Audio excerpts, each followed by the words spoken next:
A common axiom is that those who do not learn from history are doomed to repeat it. Another axiom is that we sweat in peace so that we don't bleed in war. Here at the Marine Corps Association, we fully understand both. That is why we offer through our professional development page on our website a comprehensive catalog of battle studies, tactical and ethical decision games, and war games to ensure that not only do we learn from the past, but we embrace the thoughts and decisions that influence the outcomes of some of the greatest actions of the Marine Corps.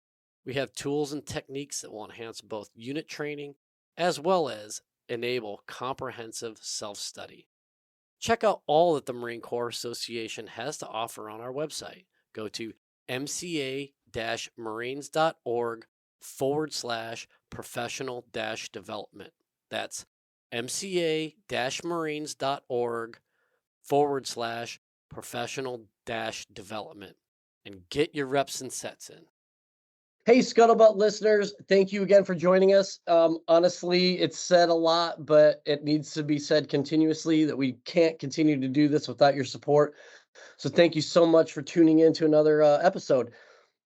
And I'm really excited to be here today with retired Lieutenant Colonel Robert Butch Bracknell, who's now a practicing attorney at Crenshaw, Ware and Martin in Norfolk, Virginia, focusing on government contracts practice group. Butch, man, thank you so much for being here today. Vic, thanks for having me. It's an honor. I look back at some of the guests that you've had on the podcast, and I'm like, why are they interviewing me? But it's very flattering. Thank you so much. Oh man, the honors all on this side. I really appreciate you taking the time, especially as an attorney. I know that time is definitely a monetized commodity. So I really appreciate you taking the time to be with us today. And then this is actually, I mean, don't worry about the previous guest because this is next level. You've got a specific skill set that I think is not only 100% interest. I mean, super compelling, but I mean, it's extremely relevant to what we've got going on, not just with the Marine Corps force design concept for EABO, but the international law in general. Like, what is this gray zone thing, and how do we hold it accountable? How do we adjudicate it? What are our left and right lateral limits? Like, what can we do? What can't we do? It's all. This is going to be a great conversation, so I'm really looking forward to it. Yeah, same here. Thank you. But before we do that, should I get after that question, or do you want to?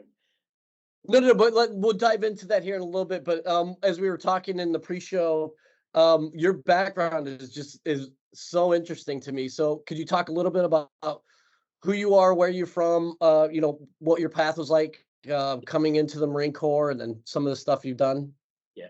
So my path to the Marine Corps is a theme that I like to talk about the Marine Corps being a pathway of opportunity. I grew up in rural North Carolina on Tobacco Road. Neither of my folks went to college.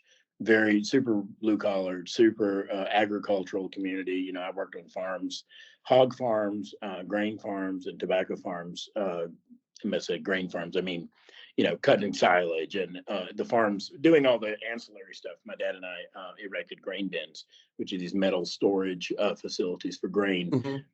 Farmers used to store grain before they feed it to their livestock, or sometimes they send it off to market. So that's a background that I came from. Really rural high school. My high school class was 86 people. Franklin County, North Carolina, which is the next county northeast of Wake County in North Carolina. Was I going to college no matter what?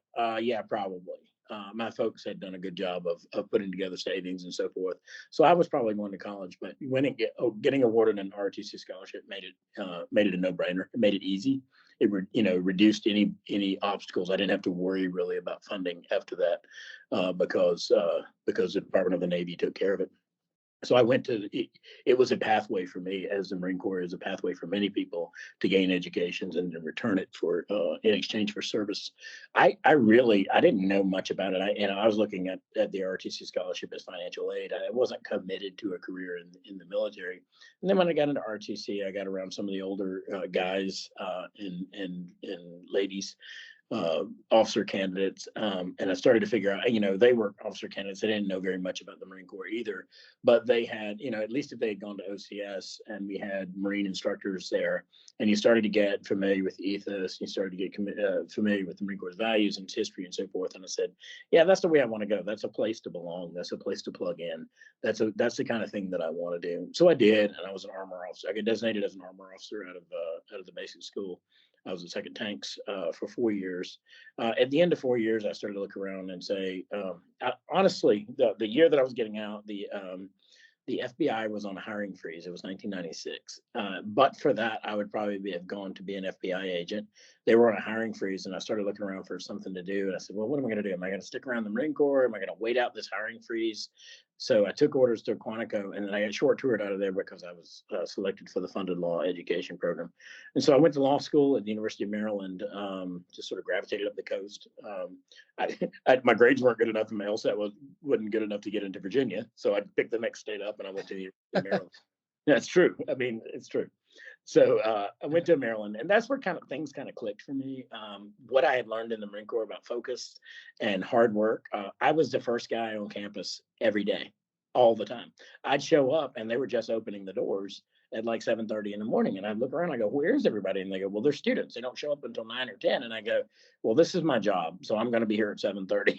So I would be there at 7:30, and I'd start studying, and then go to class and things like that. And it paid off because I did pretty well. And it wasn't because of some superior intellect. It was because of the discipline that the Marine Corps had given me about this is how you do it. You show up, you give your best effort all day, every day. And if whether it's academics or whether it's in the fleet or whether it's whatever, it doesn't matter. That's the way we do things. And so those values are really useful to me in teaching me good work ethic habits and good habits of action. Anyway, so I stuck around the Marine Corps. The Marine Corps kept giving me opportunities, like more opportunities that I feel like I even deserved. I got another degree along the way. There's a gate, when you go through a career gate. I did command and staff non-resident, and so I was at a career gate where they would allow me to, instead of going to command and staff because I didn't need to go to the resident course, I went to get a master's of law at Harvard Law School and focusing on national security and international law. Take that, Virginia. Yeah, well, no, right. That's funny. I was overseas, and I had just come back from Iraq, and I applied to Harvard from the desert. I had gotten into Virginia and Georgetown the year before, and I had deferred admission because I was going to Iraq. And so while I was in Iraq, I was like, you know what, I'm going to take a run at Harvard and see what happens. And so I sent my application in via FedEx from Harvard. I mean, from the desert, from Al Assad.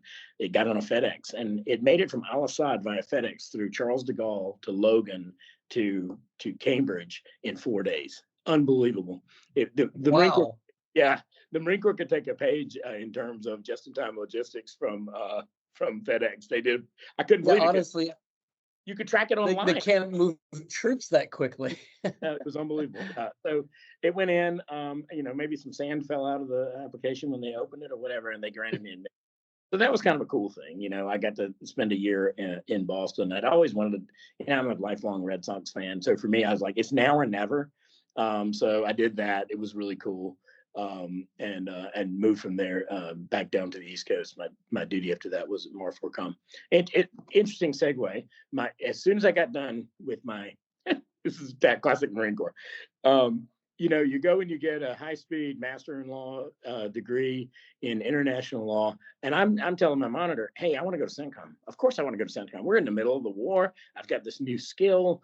I want to put it to use. I want to go to CENTCOM. Send me to CENTCOM. Send me to MARCENT. Send me whatever. Send me to SOCOM. I don't care, but I want to go. And they're like, yeah, shut up. You're going to MAR4Com. And I go, okay, what's that? Technically the operating forces, but you're sending me to a non-deployable headquarters? Okay, I got it, Marine Corps. I understand. So and as soon as I got there, I wound up being a 3-star aide. I wound up being the commander's aide. So I've got this new skill, and the first thing I'm doing, I'm picking up uniforms and making coffee. I joke about that. Yeah, I was Rusty Blackman's aide for a year, and I joke about that, and nobody ever says, boy, I joined the Marine Corps to be an aide.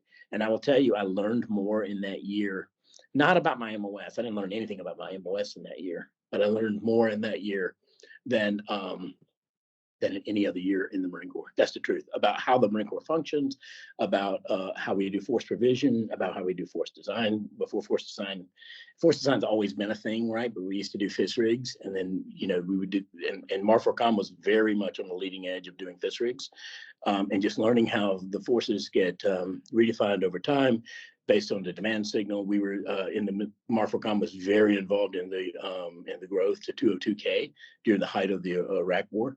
So I learned a lot from General Blackman about leadership, and that's easy to say, but the art of influence. He led through influence as often as he led through authority. It was unbelievable to see him work the halls at a EOS or work the halls at a general officer symposium, or when we go to headquarters Marine Corps, leveraging personal relationships, leveraging all kinds of influences in order to achieve what he wanted to as a commander. And so, his relationship with the commandant, his relationship with the ACMAC, and they were always very different because he needed different things from each of them. He spent more time. This is one thing I found interesting. He spent more time with the deputy commandant for programs and resources than anybody else. And I asked myself, gosh, why isn't he down talking to PP&O, or why isn't he down talking to aviation? And we did. He went to those places. He went to PP&O and talked to those folks, and he went to OLA, and he did all those things. He made the rounds, but we spent a ton of time at PNR, and it made me question, why is that? And then I started to recognize how powerful PNR is inside the building, and how their interaction with the ACMAX portfolio and the JROC and all those things. And I went, oh, I learned so many things that I would have never had visibility on otherwise. So I am grateful for that tour of General Blackman. If you're listening, thanks for your mentorship and your friendship for the years. But I really did learn more about how things work in that year than in any other year. And then I went back to my MOS, and it was fine. I was out of it for a year, but I picked it up again. It was fine. So anyway, and then retired in 2014. Went to Iraq a couple times, Afghanistan, Bosnia, and then my last tour on active duty was with the Office of Military Commissions in Guantanamo, and then retired in 14. So you're in Cuba? Yeah.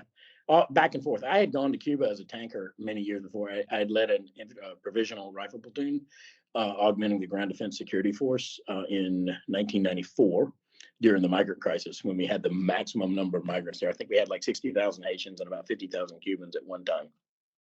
And so I had a rifle. Wow.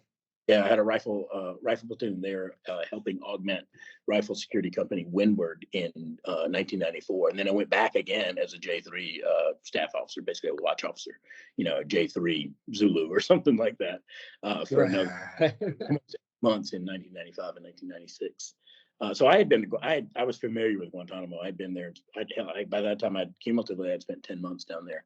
And then over the next 2 years, I spent another couple of months down there doing hearings for the Guantanamo trials. So what was it like then being there working those Guantanamo trials? I mean, that's pretty high vis stuff. Yeah, right. So the trial, I worked for the judges. So there's a prosecution, there's a defense, there's several sections under Office of Military Commissions, but I work for the trial judiciary. So the judges there have a staff of people that help them do their jobs. They're kind of like, law clerks on steroids, the way that federal judges have law clerks. Sometimes they have like staff attorneys that will work for the court. And that was a position that I was in. There were civilian attorneys doing that, and also some uniformed people. The trial team the case that I was assigned to primarily was al-Nashiri, who is the alleged Cole bomber from 2000. And then I was back up on the case, Khalid Sheikh Mohammed and his 4 alleged co-conspirators. So going to court and being in court with people who I won't prejudge them, because they're still, their cases have not proceeded to court or not, but I don't think there's much doubt about. I mean, Khalid Sheikh Mohammed has made a bunch of admissions, and to call him the 9/11 mastermind, I don't think is a real stretch. Being in the same room with someone who caused that much malign, pain for the 9/11 families, it was just surreal. It was, in many ways, I'm sure it was like being at Nuremberg, or it was like being at the Far East trials after World War II, which these things are kind of modeled on a little bit. Not quite, because Nuremberg was multinational, but very, very much that was a precedent. And just having been to Nuremberg and studied some of that during my academic studies, and then being in a war crimes tribunal that is modeled on that was really surreal to me. I believe in military commissions. I believe I believe they have a function, and I believe that the legal precedent for them was solid. I believe now the way that these military commissions have turned out over time has been a travesty. You've got the torture problem. And by the torture problem, there's plenty of unclassified sources out there if you haven't read the Senate Select Committee for Intelligence's report on that, you should, because the United States engaged in some really egregious behaviors that I think most people would agree are a long way from our values. I got it. It was an extraordinary time. Everyone was terrified of another 9/11. Everyone was terrified that Al Qaeda had their hands on a nuclear device, and they used that as justification to engage in some behaviors that are very, very far from American values. When in extraordinary times, to me, that's when you should cling closer to your values. You don't put them on a shelf and use them as an excuse. And the United States did some things in Guantanamo that are very difficult to reconcile with our stated national values. I'll leave it at that. I don't know that these cases are ever going to get resolved. The structure of the system it's not designed to resolve the cases. Some of these cases have been hanging around since, I guess, 2011. It's really, and here we are in 2024, 13 years. No case in American jurisprudence has ever lasted 13 years. No criminal case has ever lasted 13 years. It's almost like the system is designed to produce stasis.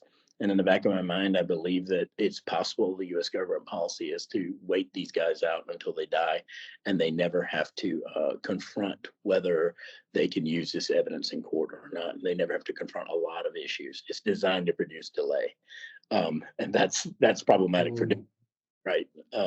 Anyway, that's Guantanamo. I wonder if we've damaged the concept. The military commissions of the Nazi saboteurs, which are one of the foundations for Guantanamo, is a Supreme Court case called Ex parte Quirin of the Nazi saboteurs who landed in New Jersey. Those guys were charged, apprehended, charged, tried, convicted, and executed all within a few months. Is that too hasty for a death penalty case? Yeah, maybe. I mean, maybe that's a pretty accelerated timeline. But there is a place for military commissions to be used to try people who violate the law of armed conflict. And I get that 100%. What really bothers me is that we've damaged that tool so badly by establishing Guantanamo as a precedent. I don't know if we can ever reclaim it as an effective tool for national security again. You know what I mean? We may have stretched it to such ridiculous limits that we basically destroyed the tool. I don't know.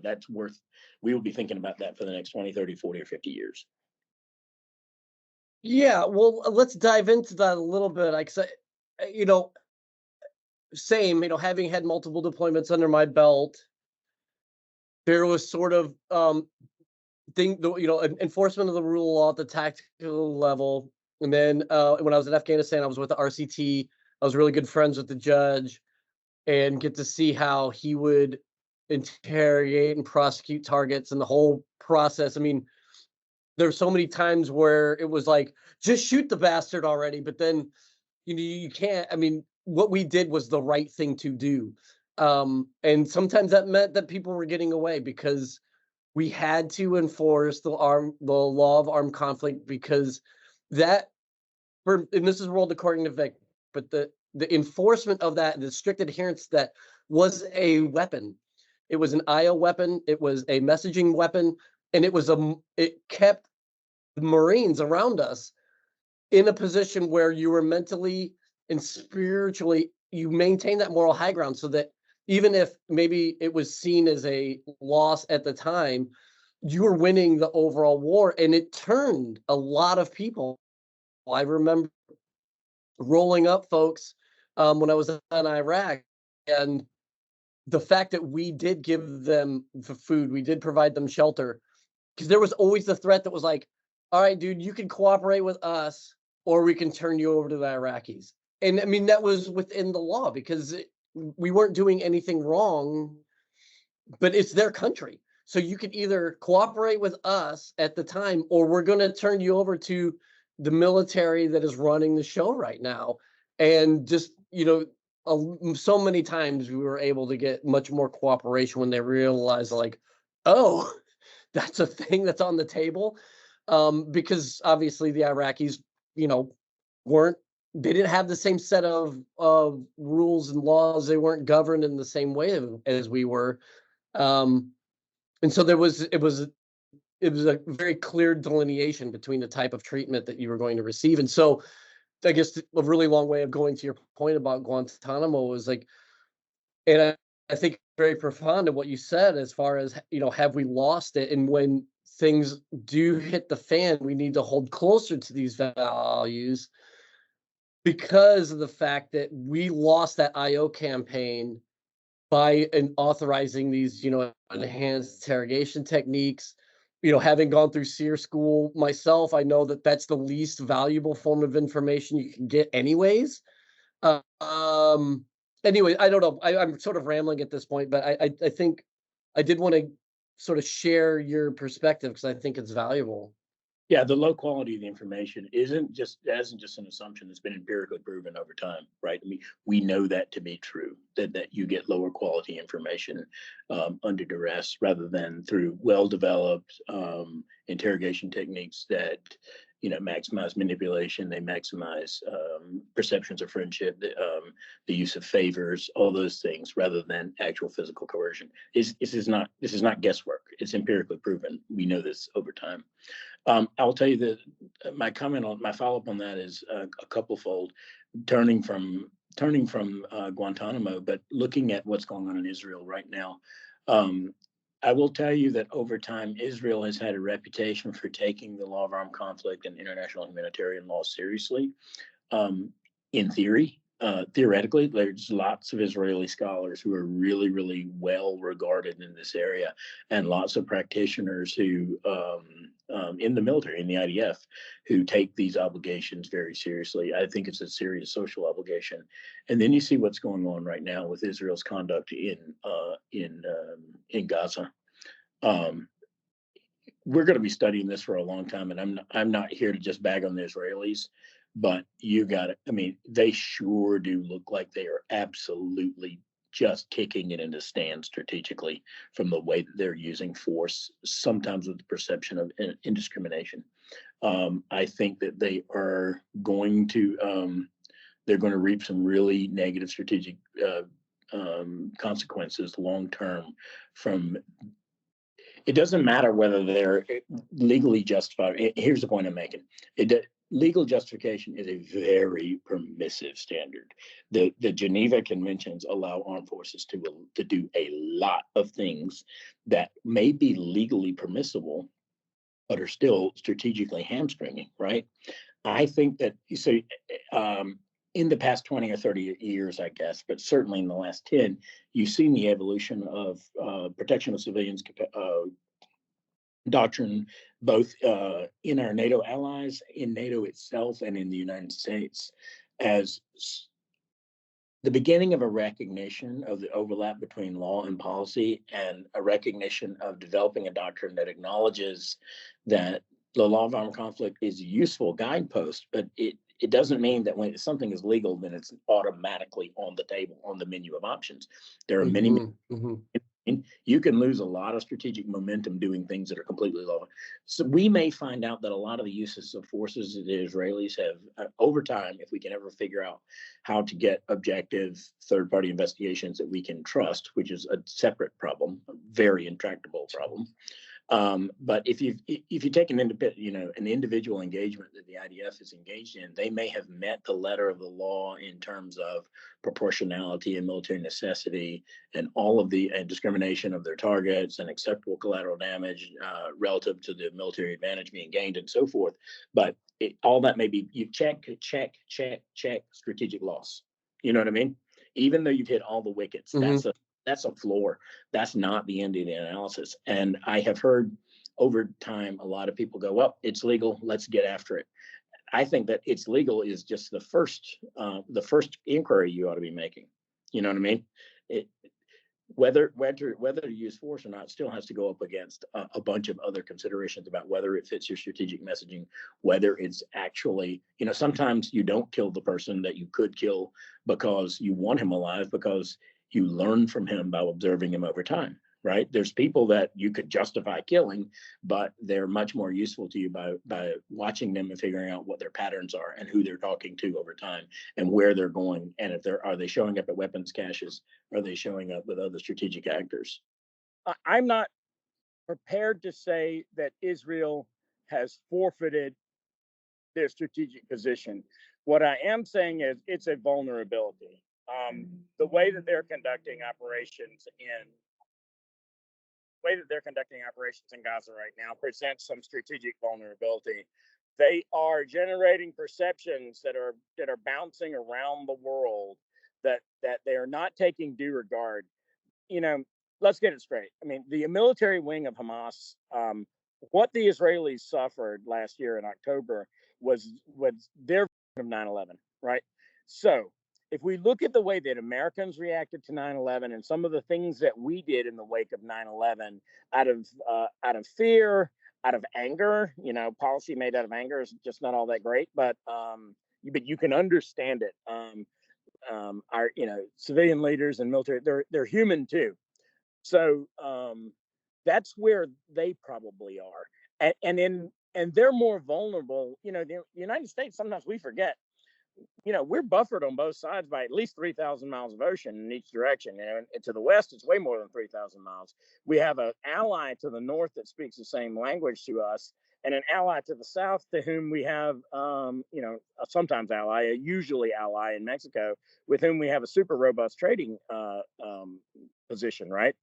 They're one of our leading trade partners, if not I think they're number 2 the last time I checked, 2 or 3. That is a really comfortable position. Israel doesn't have that.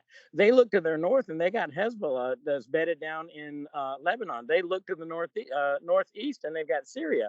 They look over at Jordan and they've been at war with Jordan. Just past Jordan is their longtime enemy, Iran, right? They look to the southwest and they've got Palestinians in Gaza, including us. They are in a really threatened position. They have, from a national psyche perspective, it's not very secure. So you can understand them operating from positions of fear and concern.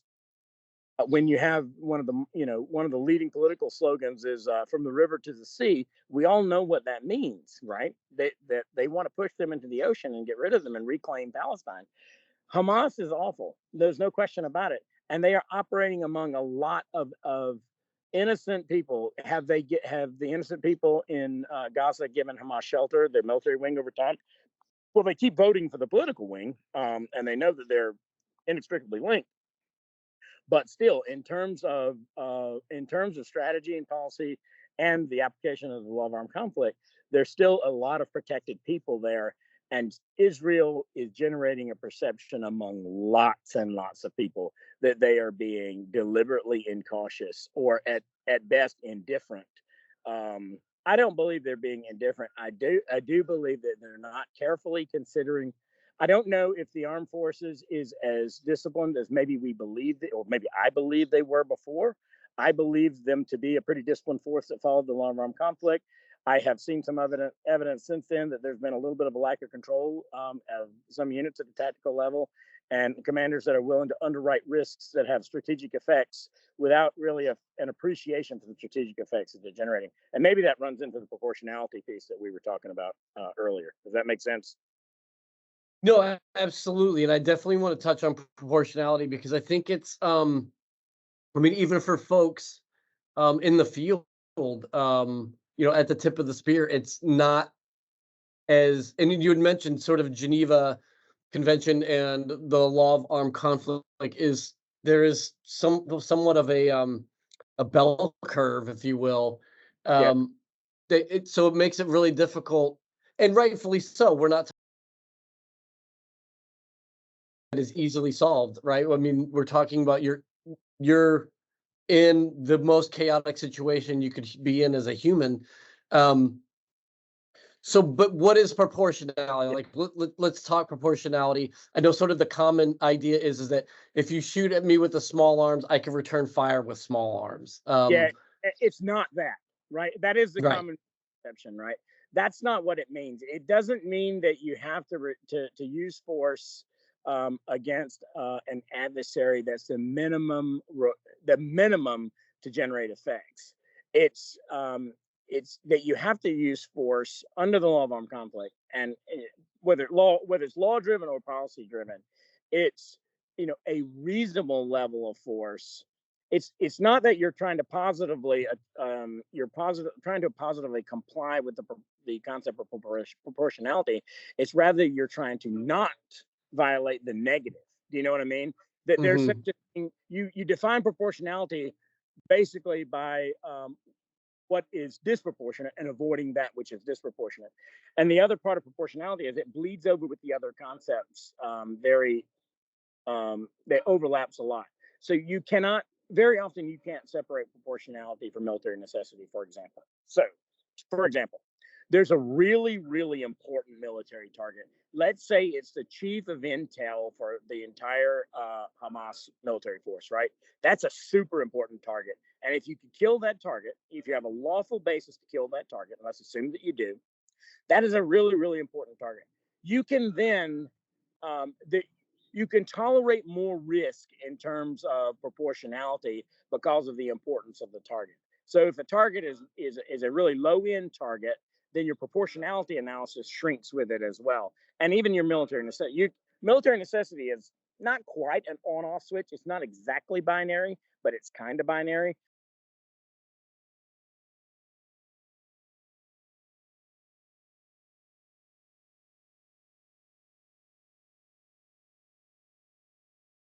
If you struck the intel chief of Hamas, only generated 5 civilian casualties or something like that, people would say that was definitely a proportionate strike. It is unfortunate that innocents died in that strike or protected persons died in that strike, but that's clearly a proportionate strike. 100, he's pretty important, maybe 100 is a tolerable number. But the higher you go, the more disproportionate it is because it's not just the proportionality of the munition, but it can also be the proportionality of the effects. So Mm.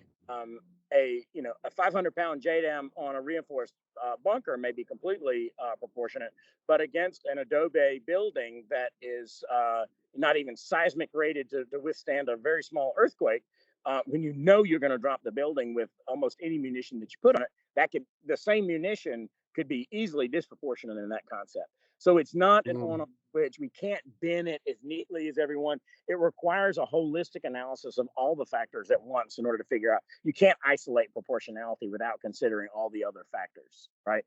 Does that make sense? Yeah, and this is the challenge, right? Because you're doing that, you have to do all of that analysis while you're being shot at, or you're calling back to higher headquarters, and you've got the judge in the COC saying that's a good target. Don't Right. do this. Let me run. Like all of this stuff is going on all at the same time while we're also trying to navigate like basically military theory and the law of Yeah. armed conflict. There's this idea that there's a lawyer in the TOC or the JOC or whatever level command you're at that is green lighting or red lighting targets. He's just sitting there like the emperor in the Gladiator movie where he's giving the thumbs up or the thumbs down. It's not like that. Thumbs up, He thumbs gets down. Yeah. Yeah, right. He gets a vote, right? He gets to provide input on the law on conflict factors, or if the European, you call it the international humanitarian law factors. But that's just one input. As I said before, you might have a target that he comes up and says, "I believe that I've done a quick analysis, and based on all the factors I know it, I believe that this would be a lawful target for us to strike. Tell me what Hey, targeting cell, what is the weapon we're looking at, and tell me about your weaponeering. What kind of fuses are we using? Is it delay? Is it airburst? Whatever, right? These are the things that go into the factor. But then the G5 may come over and go, yes, but there are policy, or the J3 may come over and go, but we don't want to kill that guy. We want to watch him. Or we don't want to kill that guy because there'd be a political effect. He's the advisor to a key spiritual leader or something like that, and killing him would generate an overall negative information operations effect, an overall negative operational or strategic effect. So there's lots of people who get input on that decision, but the decision belongs to the commander. There's no JAG there turning the switch on or off or anything like that. They're providing input within their lane of expertise, just like the intel person is, just like the information operations person is, just like the J3 future ops person is, just like the J or G5 strategy policy person is. There's lots of people who are providing input here. I think, that's unfortunate that, the movies kind of makes it seem like that's the deal. That's not the deal. You're a teammate, helping the commander provide him with options and information on which to make. There's no red light, green light. It's the red light, green light is the commander's red light, green light, or whoever he's designated, maybe a battle captain if he's delegated that permission. But it's either the commander or the commander's direct representative for approving targets, approving strikes. And the lawyer's not just sitting there with a binary on-off switch. He's got a rheostat that he's tuning, and everybody in that jock or talk or whomever, they're all doing it. The G5 rep is doing it. The G3 rep is doing it. The future ops rep is doing it. The information operations rep is doing it. Maybe the political advisor. NATO's got political advisors, and that's their job, is to consider political effects, which are really just strategic effects. Yeah, we did a lot of that in Afghanistan. We actually stood up an effects cell. Right. And so you obviously had your operations folks, you had the JAG, but then you also had, within the effects cell, you had a CA person, a civil affairs person, an information ops person. How we even had, some DA agents who were doing their ADOS, or they had called an IA billets out of the reserves, helping us with a lot of the legal portions of the stuff we were doing with the poppy and all that. But I think this is super interesting for us because we, especially going back to what you were saying about that, maybe you have the green light, but when do tactical decisions have strategic ramifications? And I think back to, Fallujah, at least, from my standpoint, I wasn't there.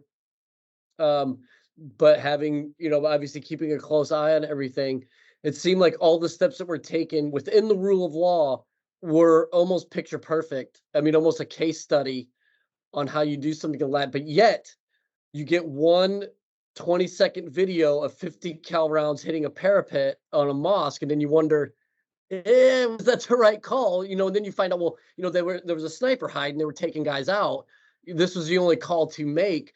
But that's a lot of explanation, especially in these days where everybody's getting their information in 20 to 40-second increments. All you need is that video, right? And then it's over. Yeah, that's right. Unless you have anticipated that that video is going to be out there, and you have standard packages that are designed to.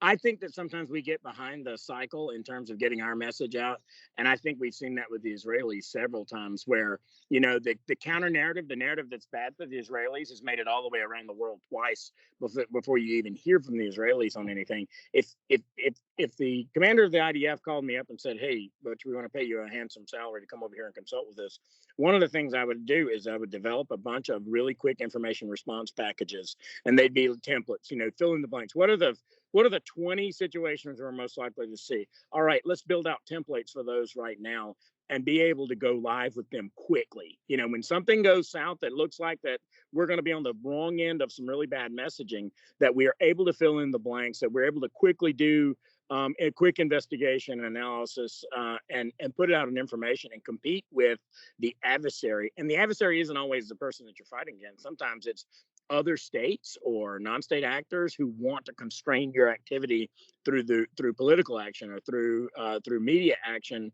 It isn't necessarily Hamas. It can be third-party organizations all over the place that want to dial back Israel's. It can be, peace activists, because their highest their highest order value is avoiding armed conflict at all costs because of the negative consequences. And they manipulate, and I'm not using manipulate pejoratively, they are messaging.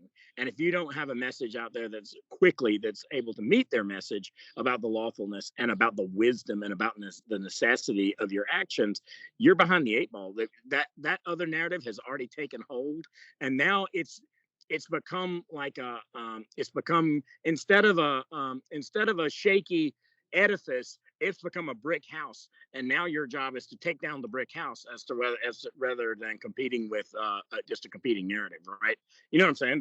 It has already solidified in a way that now your job at countering it, if you're too slow or you're insufficiently diligent in getting your message out, you lose that battle really quick. And I think you're seeing that over and over and over. Just not taking advantage of the information cycles in ways that you can reasonably anticipate. Yeah, and I think that the Marine Corps is doing a wonderful job of identifying the fact that we do have a gap here. I mean, the recent release of MC, the information. So let's talk about then, what does this mean? So we see how it goes badly. We already see many of the pitfalls and the challenges because we experienced them over 20 years of a long war. We see what's been going on between, Ukraine, Russia, Gaza, Israel, all the gray zone stuff in the first island chain and South China Sea. And we're about to put ourselves right into that situation, into the gray zone, as we are looking at deterrence, vice action. What are, from you being obviously a JAG and a military law, international law specialist, like, what are some of the things that we need to be considering? What are some of the templates that we need to be leaning into? Where do you see the challenges that we will face as we start to do stand-in forces, as we start to execute EABO? Obviously, we're not talking about Iron Mountains anymore, right? Like you mentioned, you'd right. FedEx something out of Al Assad. We're looking at units within the enemy weapon engagement zone. They're going to be potentially hundreds of miles removed from a higher headquarters. What do we need to consider? Like, who needs to be the specialist? Like, what is this going to look like from a law of armed conflict?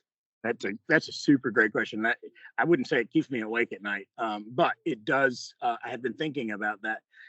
One of the key features of force design is disaggregation, right? You're going to have smaller and smaller units led at lower and lower levels that are going to be out there alone, maybe isolated a little bit. We can no longer rely on the fact that, some major battalion XO can ask his captain, lawyer, JAG a question, because the senior person who is going to be in command of a disaggregated detachment might be a sergeant. And so we have got to get better about training. It can no longer be check in the box training.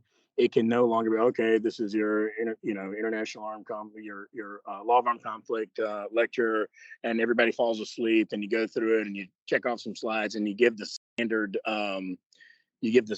presentation that you've been giving your whole life. It has to be really understood at the sergeant and corporal level so that they can understand the effects of what they're doing.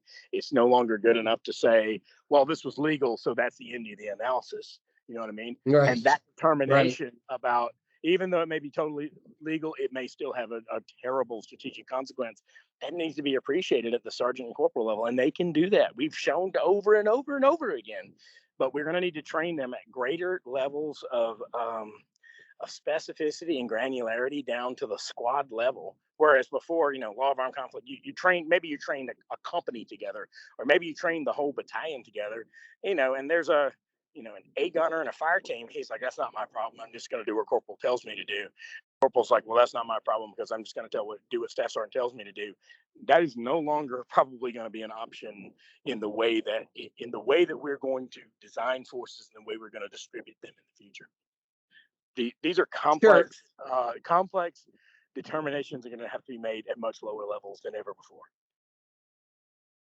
Well, absolutely. And kind of a lot of what we're talking about too is it's going to be more than just understanding what is legal and what isn't. Right. Yes, right. I can take out a sniper with a tank main gun. That's legal. I can, as soon as someone uses a um a building that is, identified as a non-combatant, as soon as they use that in a combatant way, that it loses its status now as a non-combatant thing. I'm thinking of, religious institutions, hospitals, et cetera, et cetera.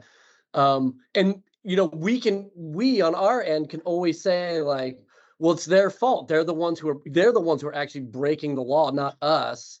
We're just responding. We are obligated to respond, et cetera, et cetera.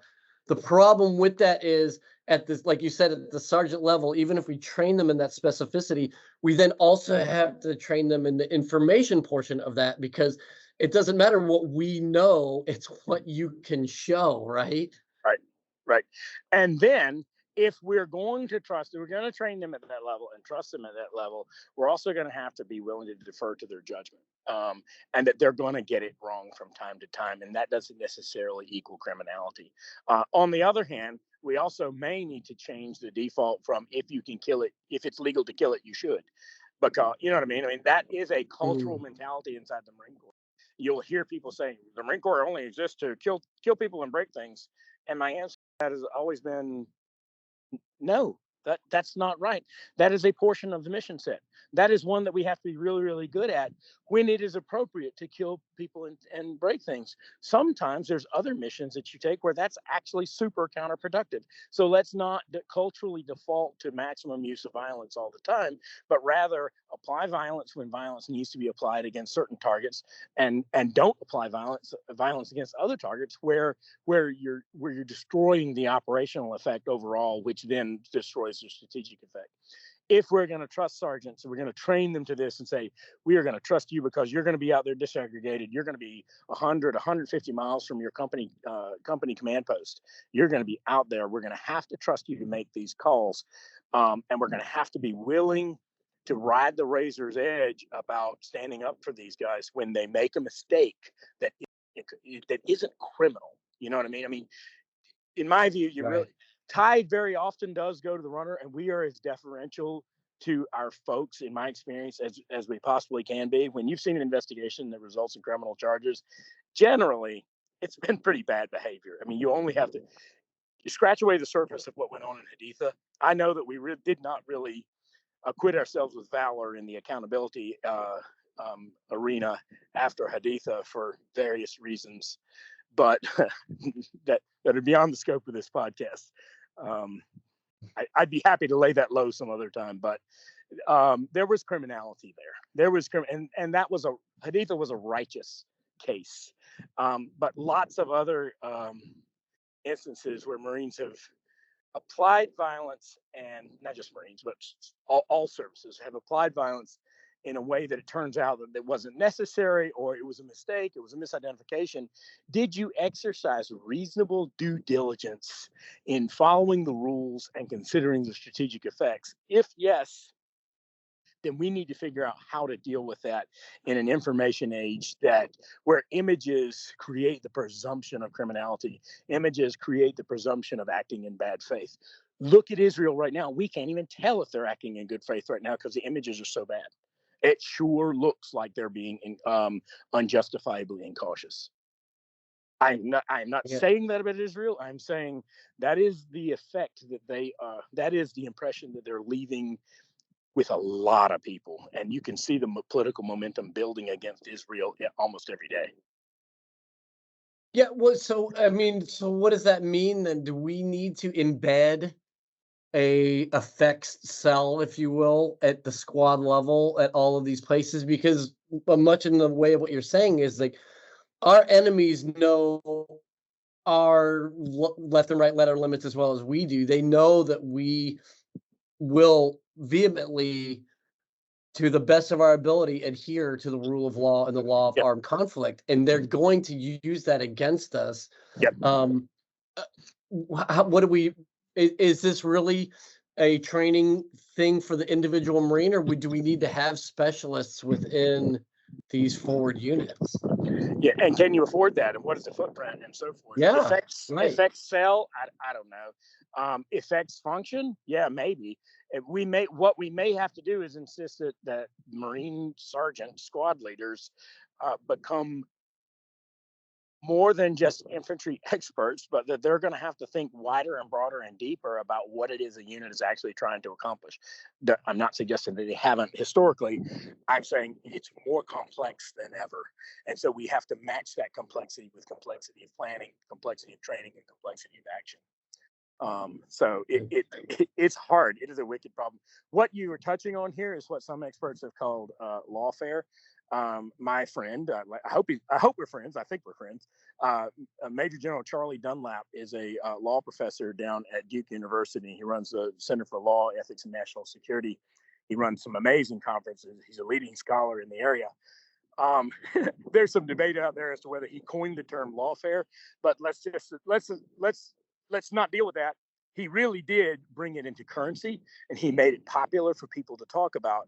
And what he's talking about there is adversaries' misuse of law, not just the law of armed conflict, but all kinds of law, human rights law, which is not the law of armed conflict, but is also international law, and all kinds of law in order to generate positive effects for them and negative effects for us. Basically, using and misusing the law.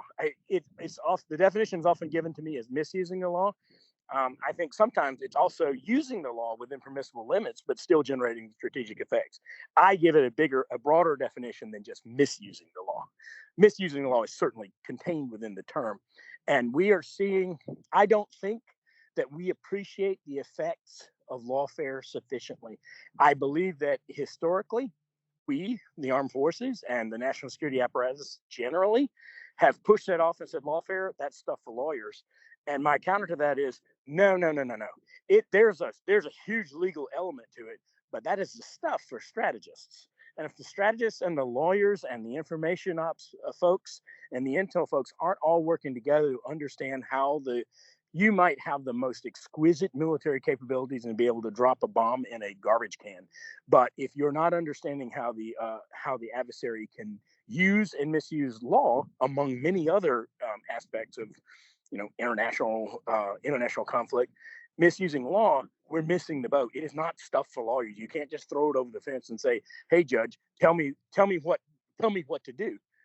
Tell yourself what to do. Let's talk about it. Let's integrate that legal expert, his field of expertise, into this potpourri of expertise that you have in a planning cell, or that you have at a joint component command to a joint command, that you have at a combatant command, whether it's a geographic or functional. That we've made great strides in this from 30 years ago, when I heard senior lawyers say that operational law was nonsense and the only thing that lawyers should exist for is military justice and discipline. That's such a myopic and simple. It's easy to get your head around, but it doesn't require you to do any heavy lifting in terms of thinking. I think we're past that. We're way past that now. Our experience in the big conflicts, Iraq, Afghanistan, OIR, and now not our conflicts, but in Israel and Ukraine, is giving the lie to that. Yeah, absolutely. As we're talking about this, this absolute, bouillabaisse of this, gumbo of things we have to consider. And one of the things that you specialize in, which is why I definitely want to get your input on this, but then we start adding in AI, right? And we're now looking at drones. I mean, clearly drones, that is now a facet of how we are going to deploy forces.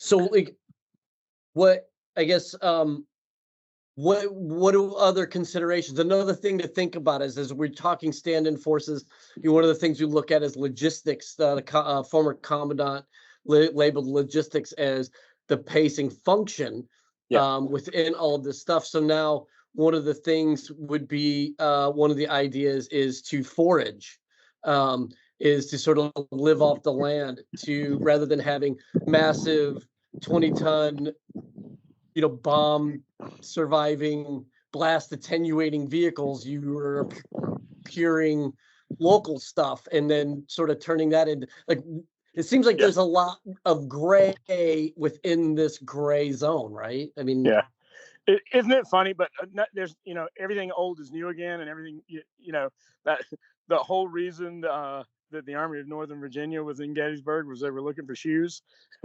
you know, you know what I mean? And and they were able to feed themselves off of going up through the Shenandoah Valley because the food was so plentiful. They were doing exactly that, feeding themselves as they went. There's everything old is new again. But yeah, that's great. So let's talk about AI and disruptive technologies and so forth. One thing you didn't mention, and I'll throw out there, is quantum.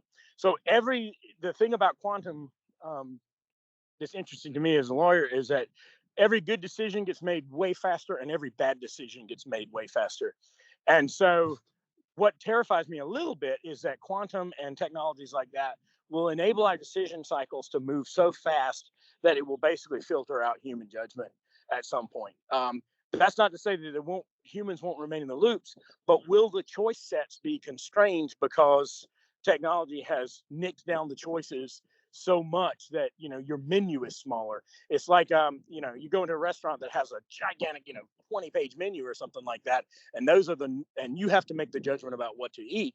Well, now AI came in and it reduced the menu to only 4 pages. You still get to choose, but your choices are much smaller now because AI already came in and trimmed up the menu, and it said, oh, hamburger steak and Salisbury steak, they're really close to being the same. So we're going to eliminate Salisbury steak and we're just going to leave hamburger steak. And now you don't have a choice set that includes both hamburger steak and Salisbury steak. I hope that's not too strange an analogy. But I got you. It's lunchtime. I get you. Yeah. We've gone through stew and soup and bouillabaisse, and now maybe it's because it's close to lunchtime. Maybe I'm hungry enough for everything to go into food. But you know what I'm saying? That what concerns me a little bit is that decision cycles will move so fast that really good options will get filtered out by AI. But the other thing that I worked on AI governance a little bit when I worked at NATO. One of the things, principles of responsible use, and one of the things that I think is really, really important. Very often in the history of the way we build weapons in the United States, for example, we build them to maximum effect, and then we apply policy and law and things like that after the fact to so you've maximized this weapon is as efficient of killing machine as it can possibly be, right? Maybe not. No, that's not actually true. No machine, they're all trade-offs. There's cost trade-offs.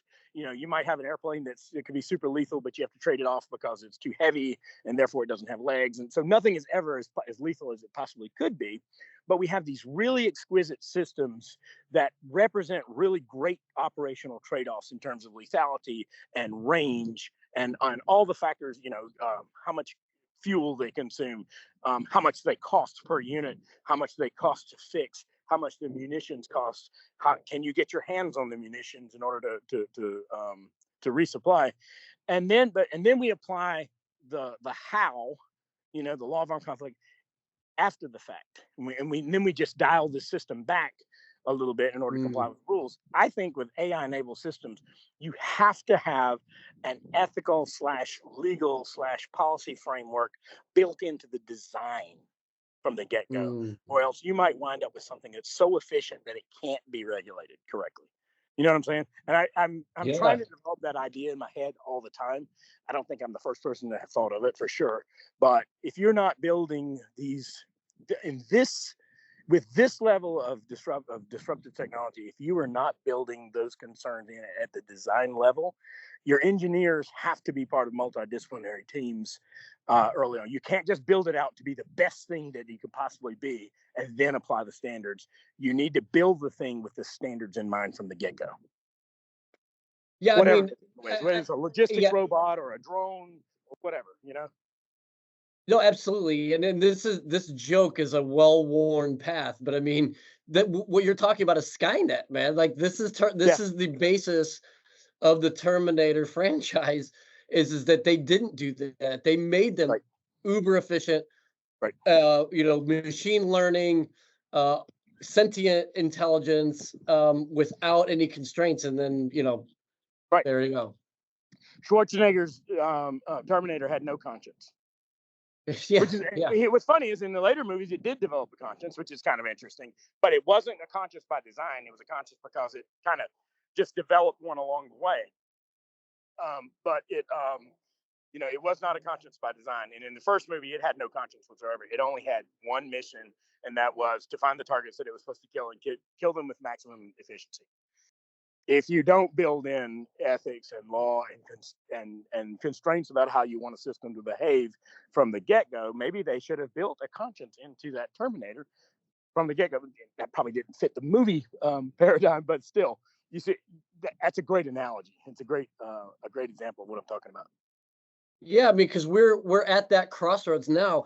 Do you see, because as wonderful as your input is, I can't imagine that you're the only person that's seeing the dangers here.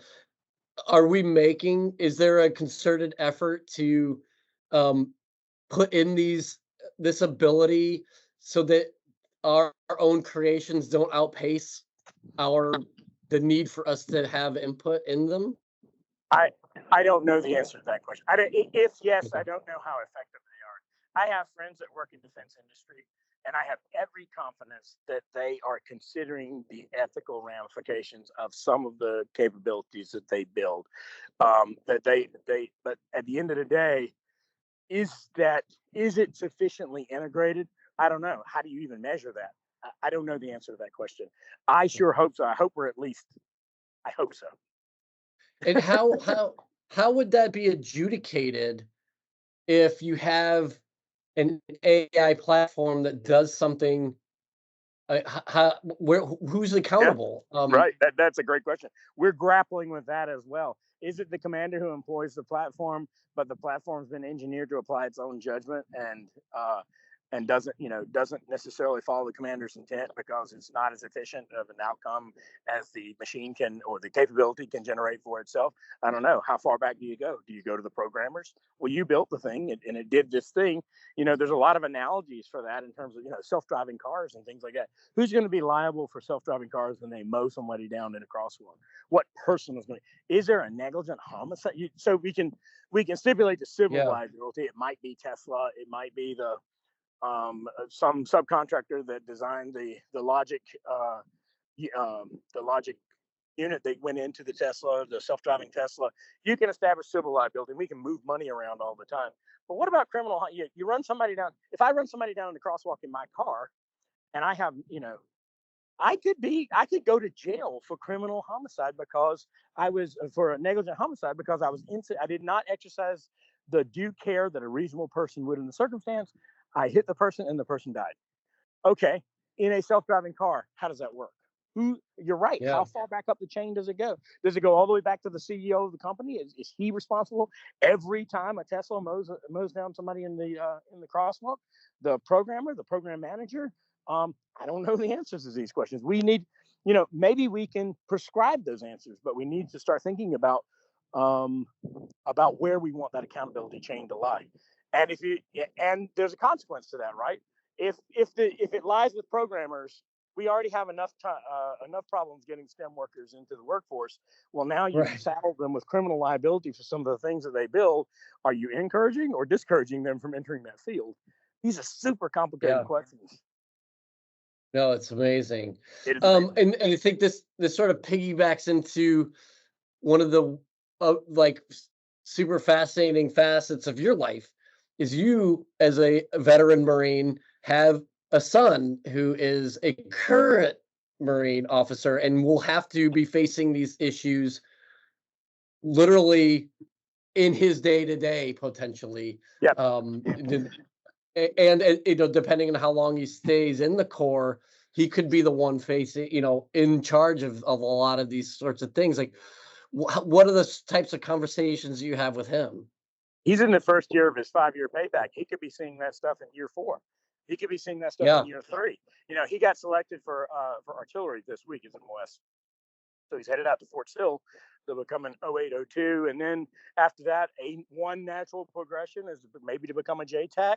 Maybe he goes to Anglico, maybe he goes to MARSOC, maybe whatever. And so he's now he's having to deal with all new technologies, missiles instead of howitzers, and the increased range. And some of our fires may be unobserved fires now more than ever because these missiles can just go out so far. sure. So yeah, it's he's really, really busy with learning to become an entry level officer and to become a very basic 0802. And what I generally tell him is, hey man, there's a curve of complexity, and it started to get really steep while I was on active duty. And I said, and it's steepening every day. I said, I don't envy you, because you've got to deal with the realities of issues that, when I came into service in 1992. The Marine Corps through the 90s wasn't that different culturally. It was very different from the Marine Corps of the 70s. But in terms of tech and so forth, the howitzers we were using were the same. And M1A1 wasn't categorically different from an M60A3. It was more capable, but at the end of the day, it was a tank that had a limited range, and it could go with limited speed and had a limited amount of ammo and so forth. We hadn't really broken the code. I mean, we didn't have email when I came into the Marine Corps.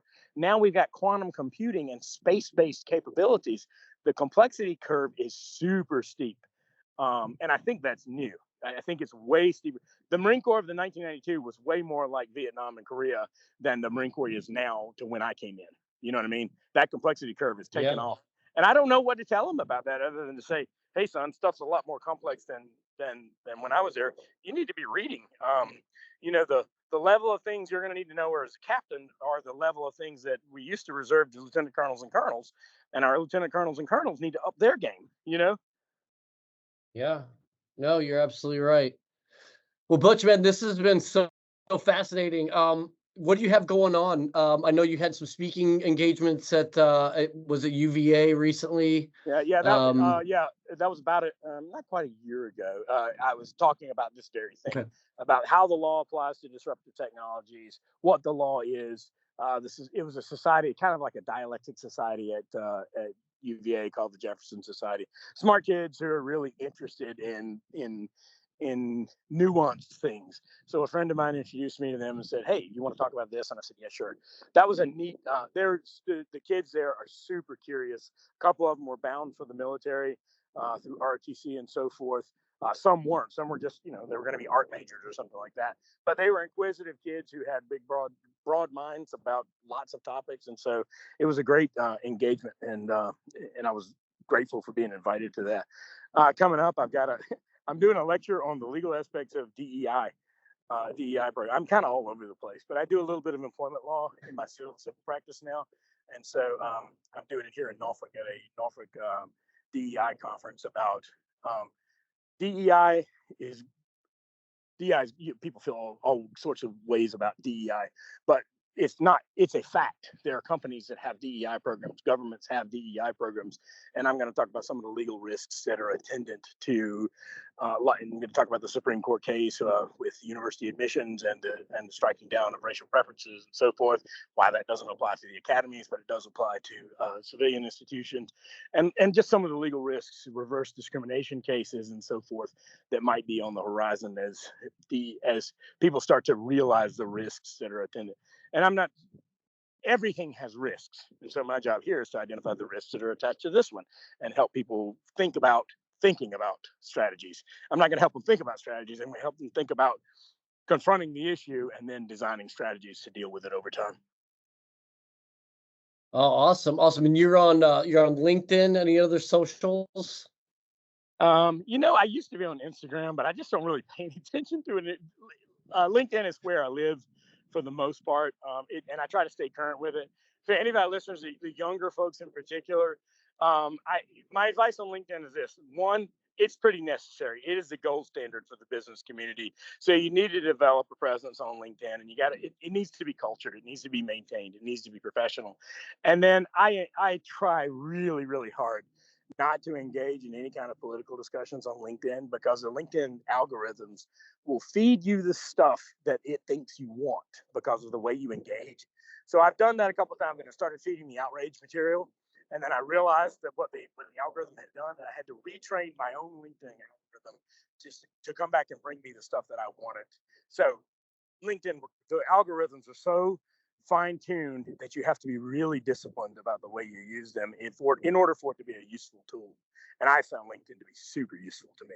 Some people hate it because they think, it's gone south like every other social media platform.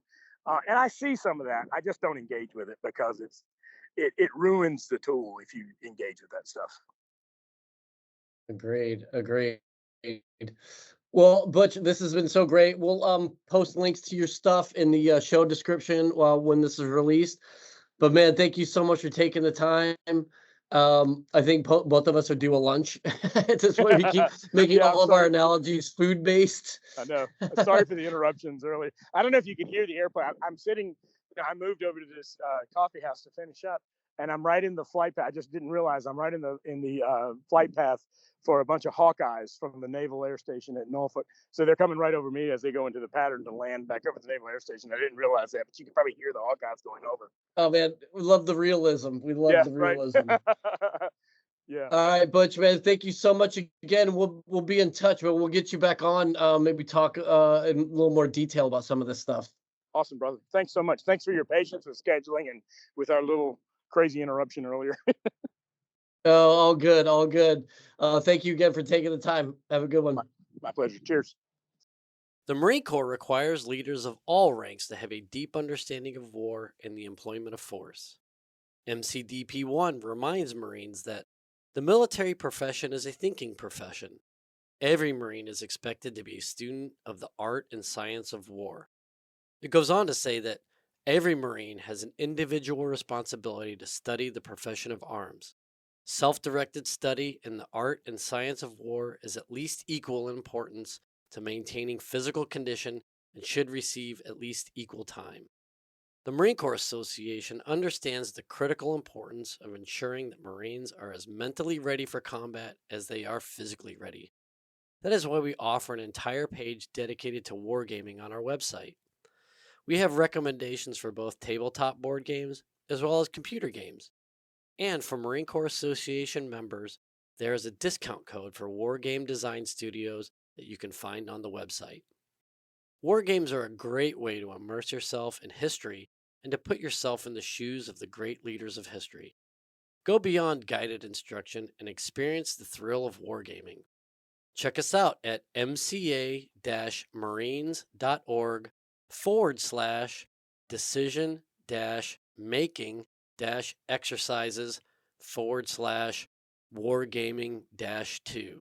That's mca-marines.org/decision-making-exercises/wargaming-2. Take your training to the next level. Scuttlebutt is a production of the Marine Corps Association.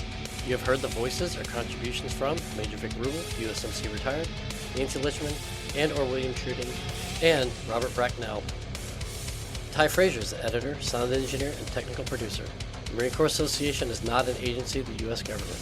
The opinions expressed in this episode are the personal views of the participants and do not reflect the official position of the United States Marine Corps, the Department of Defense, or the Marine Corps Association.